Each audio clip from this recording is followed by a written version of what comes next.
You are listening to the Religica Theolab podcast in the Center for Ecumenical and Interreligious Engagement at Seattle University.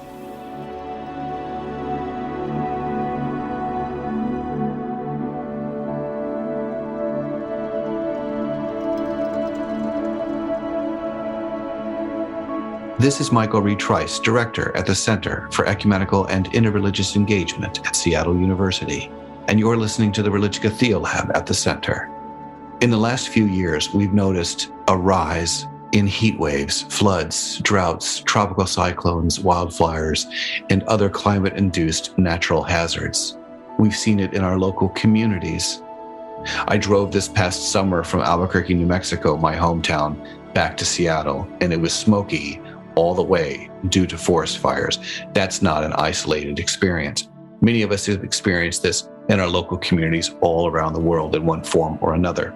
And we thought it was important in this month at the Center, where we are focused on the religious response to climate change, to talk with Iyad Abumoghli, who is the principal investigator and advisor for the United Nations Environmental Program, following a series of initiatives and conventions organized in partnerip with faith-based organizations around the world.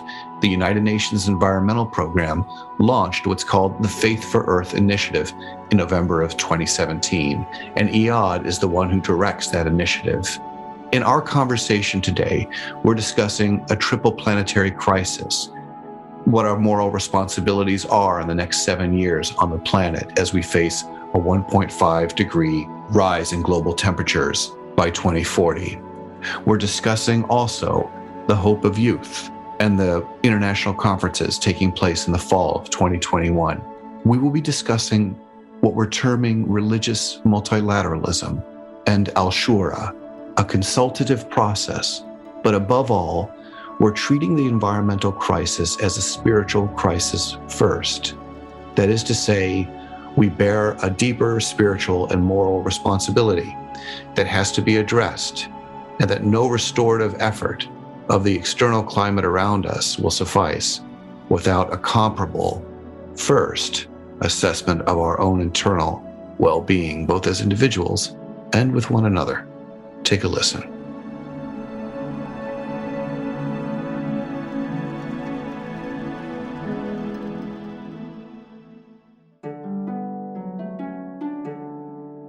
Thank you so much for joining today. I want to talk a little more about who you are and what you do beyond the title. I mean, here we are in the fall of 2021.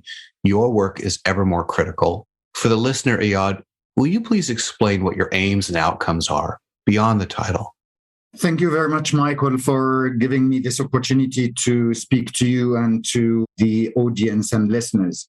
Well, I have a title as the director of the Faith for Earth Initiative of the United Nations Environment Program. And many would ask, why would a UN agency working on environmental issues work on religious issues? But if we consider what the global community, the international community, as humans, but also as a planet, are facing, we're facing tremendous challenges, let alone the other socioeconomic challenges. I'm focusing on environmental challenges. Our climate is changing, and that is causing tremendous impacts on all environmental resources and on the people as well. Our ecosystems are being destroyed for the sake of providing development resources for better socioeconomic development of the people. And we are witnessing increasing pollution and waste being generated. So what we call the triple planetary crises, constituting a complicated and complex situation to deal with. Now, of course, there are international conventions, international policies, and working with all stakeholders. And we do have what we call the global agenda, Agenda 2030, and the Sustainable Development Goals to address all of these issues, putting people at the center, living in a healthy planet, enjoying peace and prosperity, but doing that in partnership. And this agenda, of course, some consider it to be the agenda for countries or governments. And it is not. It is an agenda for everybody, whether it is stakeholders, private sector, civil society, religious organizations, or individuals. So it is important that we mobilize all sectors of the society. And we have a sector of the society that has two important powers that we are overlooking, which is the religious community or the spiritual community or faith-based organizations. The first power they have is the power of outreach. They exist, religious leaders exist in every corner of the world. You would find an imam or a priest or a monk in every corner of the world. There is a mosque or a church or a temple. And those faith leaders do provide religious and spiritual services to the people, talking to their hearts and mobilizing faith-based actions based on their sacred scripts and teachings. So this is the outreach. And of course, there are faith-based organizations working in local communities for centuries and have been providing socioeconomic support for local communities. And the second power is the economic power of faith-based organizations. Just look at how many churches there are in the world, more than 40 million churches, or 6 million mosques, or countless number of temples. But also they have an investment power, and they deal with billions of dollars on an annual basis in investment. So these investments would need to be investing in sustainable development. So from that perspective, the United Nations Environment Programme thought of launching the Faith for Earth initiative to mobilize those powers in support of the implementation of the Sustainable Development Goals and Agenda 2030. And we have been working with different religions from different regions and different backgrounds to engage them in the policy making. We're not just using faith leaders for advocacy purposes, not at all. We are engaging them on policy or in policy dialogue and providing them with a platform to influence the decision-making system of the environmental governance, the international environmental governance of the environment. For the listener, as we know, in this past summer alone, we've been talking about climate change and degradation and a changing context globally for years now. But this past summer or winter, depending on where you are on the planet, that's really come home. We've seen fires and storms of unprecedented force and capacity, droughts and floods, among others that we would name. And at the same time, we also, it seems to me in our conversation, have a number of very important international convenings that are taking place this fall. So on the one hand, we have climate devastation. On the other hand, we have a real opportunity to address some of these. In your own words, can you tell us about some of these convenings and their importance for the listener, including your conversation or visit that will take place on October 4th to the Vatican, where you'll be meeting with Pope Francis and other officials there around faith and science and the road to COP26? Well, indeed, Michael, the last 10 years, the last decade have been proven by science with evidence that it has been the hottest decade since records have started. And of course, according to scientists, they can measure the temperatures even centuries ago. And this is an indication of the role of humans in affecting the climate patterns.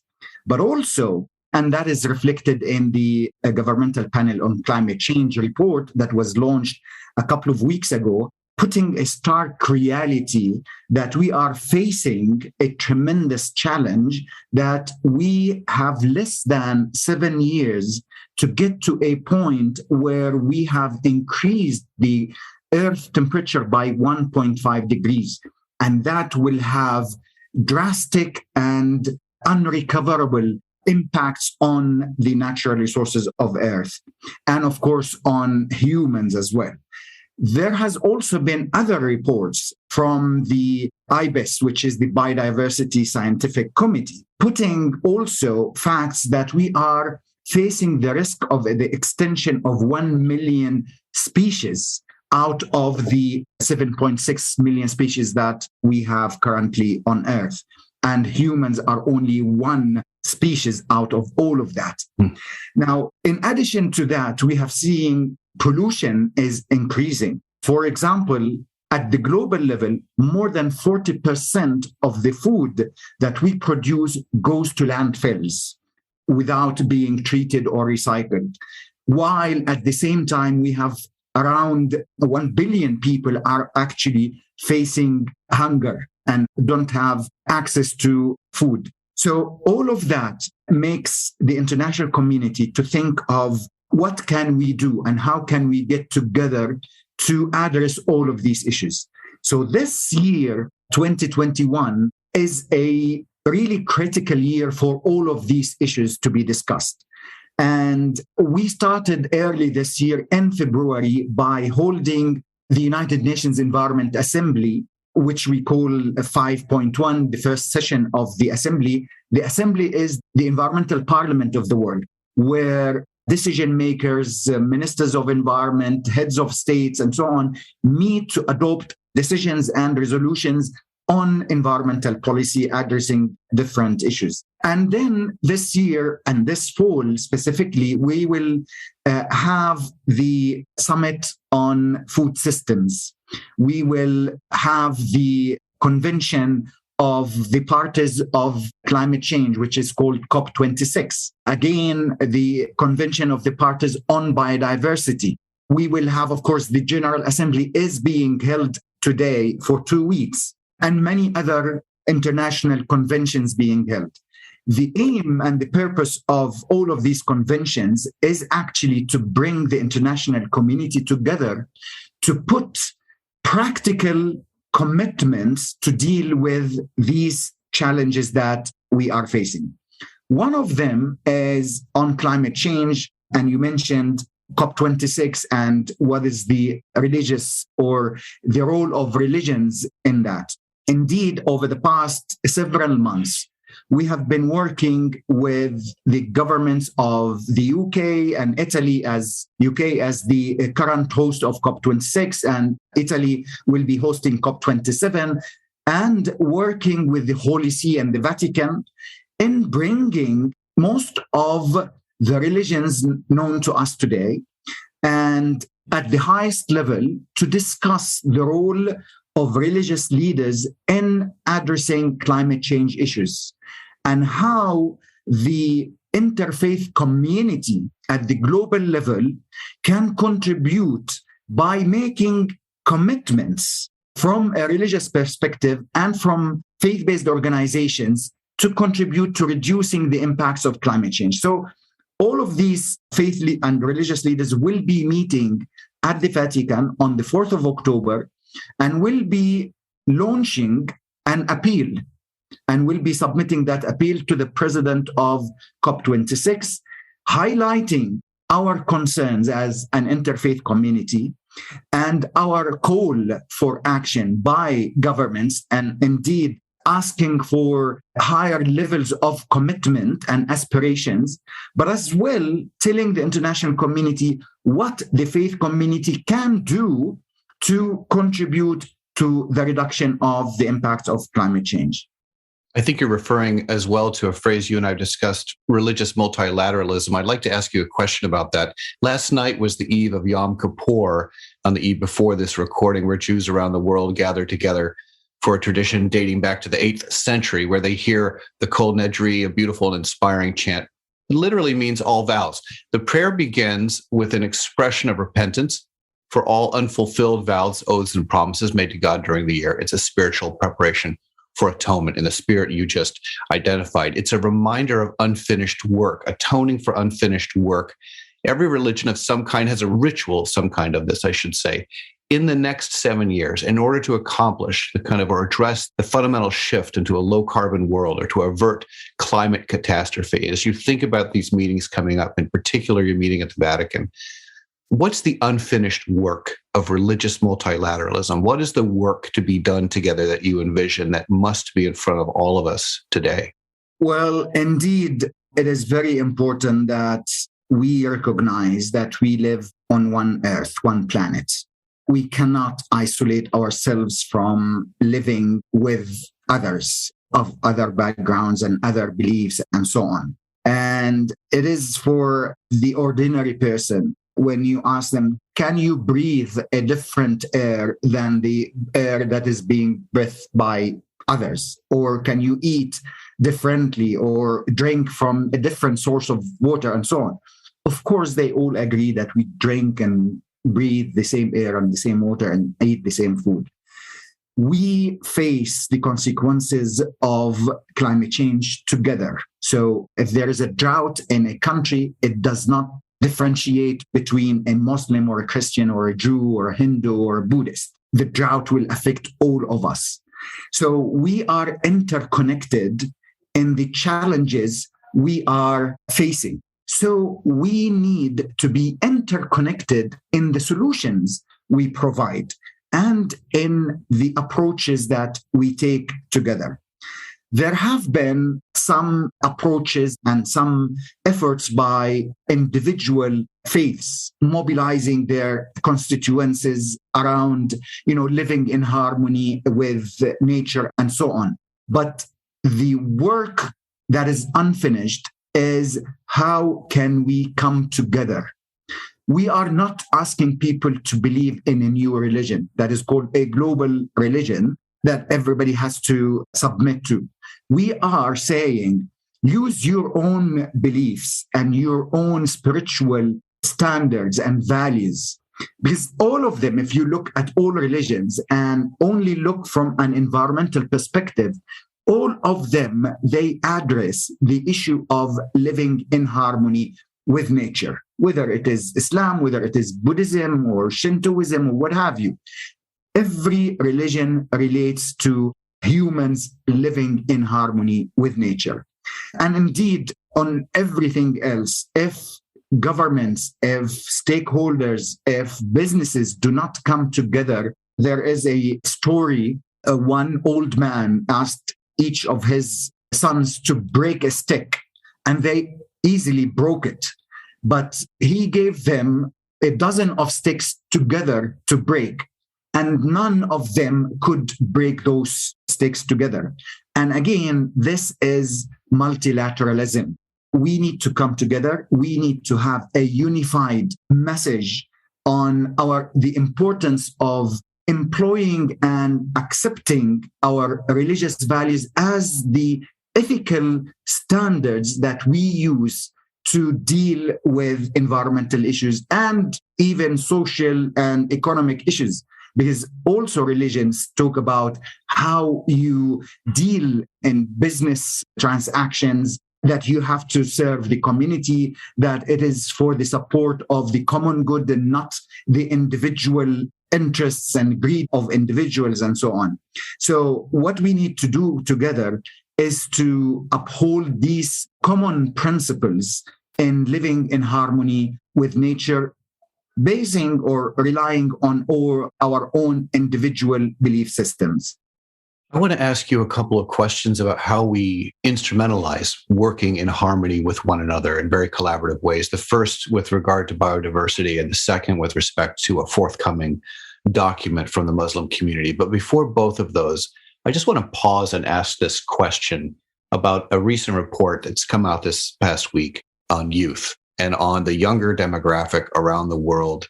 And there's a disturbing trend around their ambivalence, a sense of perhaps, why should I get involved in a response to a degrading climate? Because it feels like anything I have to do really won't make much of a contribution toward a greater end. That's a disturbing trend. I think it's too early to know precisely how predictable that demographic is across cultures or really across society. But noting it already should be a concern for all of us as we think about kind of multilateral effort, because after all, those youth are in our communities, are going to be the ones that are leading both today and tomorrow. What's your response to these kinds of reports we're hearing of? Well, let's imagine that we are on a ship all together. Humanity is on a ship, and there is a hole in the ship, and the water is coming into the ship. Eventually, it will drown. and eventually all of us will lose our lives. So nobody can look at the whole and say, well, it's not my responsibility. There's a pilot, there's a sailor, there's a captain who should close that hole. And this is indeed what's happening here. We cannot say it's not my responsibility. It's the responsibility of those who contributed to this state of affairs.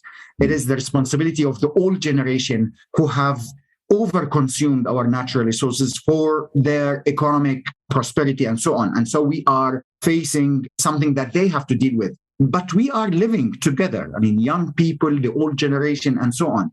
But in fact, we are seeing tremendous engagement of young people in dealing and contributing to finding solutions. Now, you asked about how institutionally, how systematically can we do this? Indeed, there are a number of faith-specific organizations getting together, or interfaith organizations bringing different religions to work together in addressing these issues. One of them is the Faith for Earth initiative that we have talked about as part of UNEP. The uniqueness of Faith for Earth is that it is part of the UN organization that is responsible for monitoring and putting the policies related to the environmental component of sustainable development at the international level, and adopting, of course, the decisions and resolutions. So we provide a platform for all of the players to come together and pressure decision makers, provide scientific or practical examples of how traditional knowledge, indigenous knowledge can contribute to finding nature-based solutions.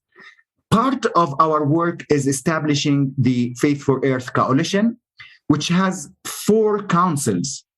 2 of them are important in my perspective.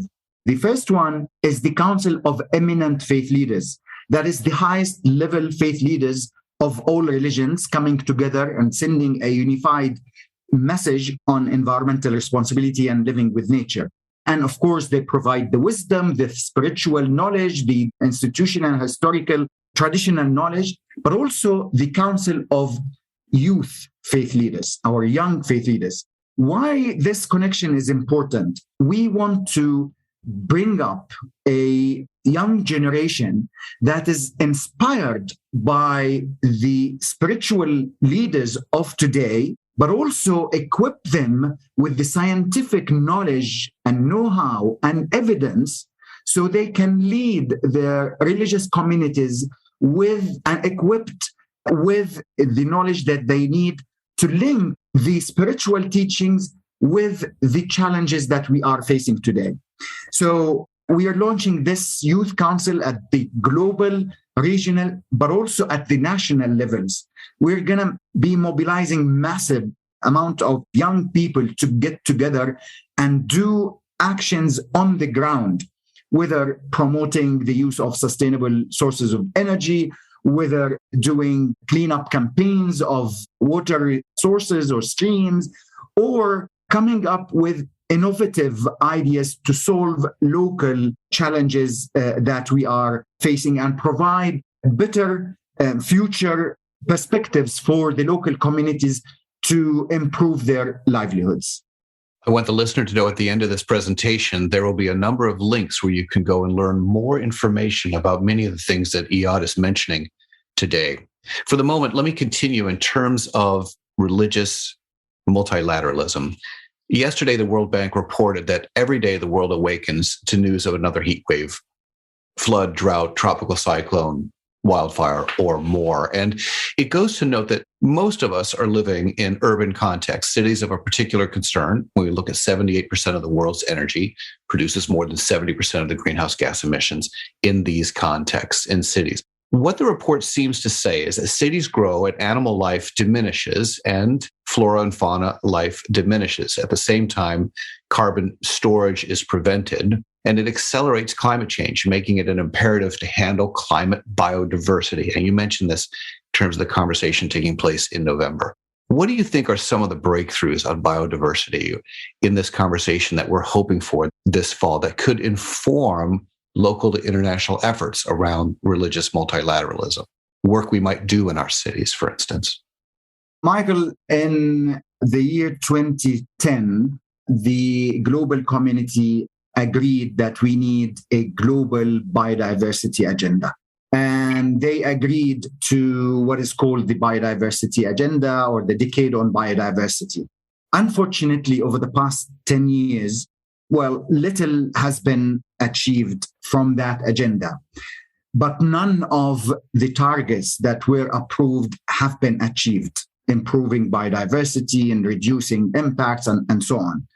So over the past couple of years, the international community have been meeting and have agreed that we need to have a more ambitious and target-oriented biodiversity agenda. So this autumn in COP15 on biodiversity, the international community will be meeting to adopt and discuss and agree on what is called the post-2020 agenda for biodiversity. It is a framework of action that is required to address the different issues that are related to biodiversity. For example, we have ecosystems that are untouched yet. However, with urbanization, as you mentioned, we will be infringing on those areas. So we will be reducing, if we continue at the pace and the expansion that we have, we will continue infringing on those untouched ecosystems. We are facing a challenge of, as I mentioned, the extinction of species. Those species are not only species of wildlife, they are species that are necessary for our food systems. So if we continue urban expansion, and using lands to produce food, for example, then we will be reducing or putting into risk of extinction of biodiversity elements that are required for our food systems and so on. The destruction of forests that are taking place on a daily basis, and the area of the size of Italy is being lost every single year because of deforestation. And why does deforestation happen? Because people are looking for farm areas, whether it is for cattle or whether it is to plant oil farms to produce oil and so on. So we need to think about food systems that provide food for everybody, but at the same time, do not destroy the biodiversity that we have. So the COP 2015, and as very much related to it, the Food Systems Summit, will be discussing frameworks for the 10 coming years. It happens that also this year, UNEP and FAO, the United Nations Environment Programme, and the Food and Agriculture Organization have launched what we call the Decade of Ecosystem Restoration. So we have put a plan of action for the next 10 years to tackle the loss of ecosystems, not only prevent, but also restore degraded ecosystems and regenerate ecosystems that have already been degraded. So you see, there are so much happening out there. But in fact, what we need is that we come back to our value systems, because even if you have the best policies, even if you have the best conventions and so on, if there are no serious individual and communal commitments, public commitments to the implementation of these conventions and these agreements and so on, we will not achieve those targets, not by the time that we are given. And we mentioned that the IPCC report gives us 7 years to manage within 1.5 degrees.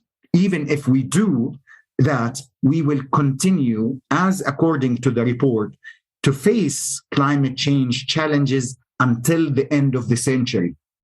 And if we continue the pace of destruction of ecosystems and contributing to increasing emissions, we don't know what's going to happen. It's going to be really a drastic change that future generations will not remember us as the generation who has tried, but the generation who has failed future generations.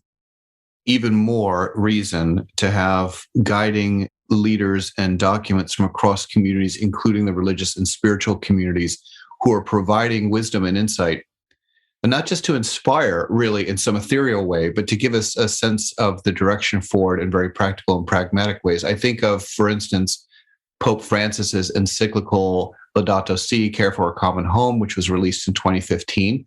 It made significant contributions, not just to religious leaders, but also to local communities and municipalities as they thought about their connection to the natural environment around them. The same is true for a document that's coming out that you are deeply involved in, the Al-Mizan, A Covenant for Earth, as a restatement of principles. It seems to me, and I'm hoping you'll tell us more about this document, you'll be delivering this, as I understand, on October 5th when you meet with Pope Francis.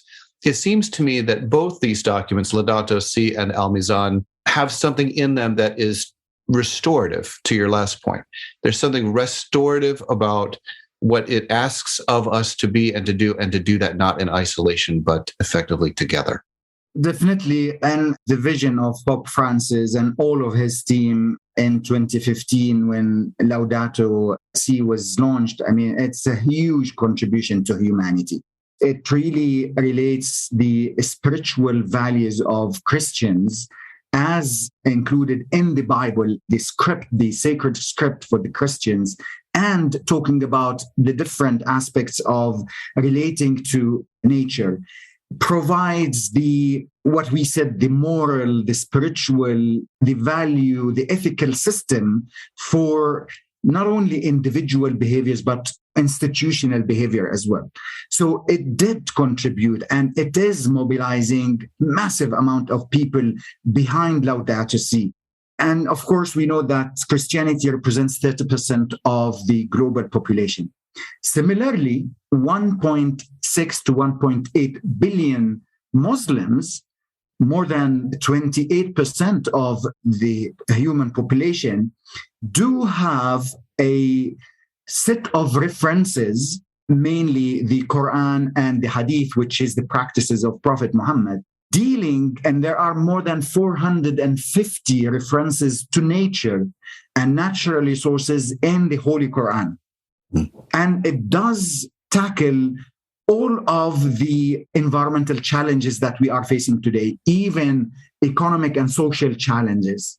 So the Islamic Council of Ministers of the Environment met in 2019, and they adopted a strategy for the engagement of religious actors on environmental issues. And during that meeting, they have requested UNEP to support and facilitate bringing together Islamic scholars to put an outlook, a covenant, a charter based on Islamic principles, tackling the contemporary environmental issues. Of course, there in the past have been many attempts to write about environment and Islam, climate change and Islam, but there has been not one comprehensive document that refers or reflects on the challenges that we are facing today, relate them to Islamic teachings, and put forward suggested actions. So over the past few months, we have been working with Islamic scholars representing the different Islamic sects, the different regions of the world, and so on, to put together this covenant, the Al-Mizan. And we have just finished a few weeks ago with the draft. And now the draft has been submitted to more than 250 institutions, whether Islamic or non-Islamic, but having to do with Islam, for review, because there is a principle in Islam called the consultative principle, which is al-shura, which asks all Muslims if they want to take a decision, they have to consult about it. So it's a consultative process to bring the different perspectives from different peoples around the world to come up with this important document. Now, the document will be submitted for endorsement by the Council of Ministers of Environment of the Islamic nations, but also it will not stop at the document. We are envisaging a movement, we call it the Al-Mizan movement, to establish, for example, an academy for Islamic studies and the environment, to establish a council of young Muslim leaders to put together educational resources and so on and so forth. I mean, create a trust fund to support local action by Muslims in contributing to environmental sustainability. So it's going to be similar to Laudato Si movement from an Islamic perspective. And we are hoping, actually, we have started the discussions with the Hindus, representing 1 billion people on earth, to have a similar document from a Hindu perspective. And this will bring more or less 8% of the international community or the population on earth to relate to their spiritual values in dealing with the issues that we are facing today. As the listeners paying attention, you're probably well aware now that the environmental crisis is, at least in my estimation, and I imagine also in yours, Iyad, a spiritual crisis first. We require a restoration of our soul and of our moral accountability to ourselves, to our communities, and of course, to the environment, the climate all around us, for that deeper kind of al-shura, as you mentioned, a consultative process that's so essential in local communities. I'm wishing you all the best in your work with the Al-Mizan as a movement, not just a document, as you identified. Thank you so much for taking the time with us today. Thank you very much, Michael. It's my pleasure.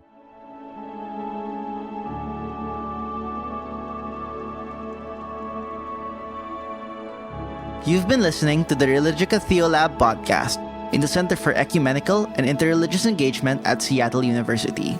To learn more about the center's work and for resources to be used in local communities, visit us at seattleu.edu/thecenter.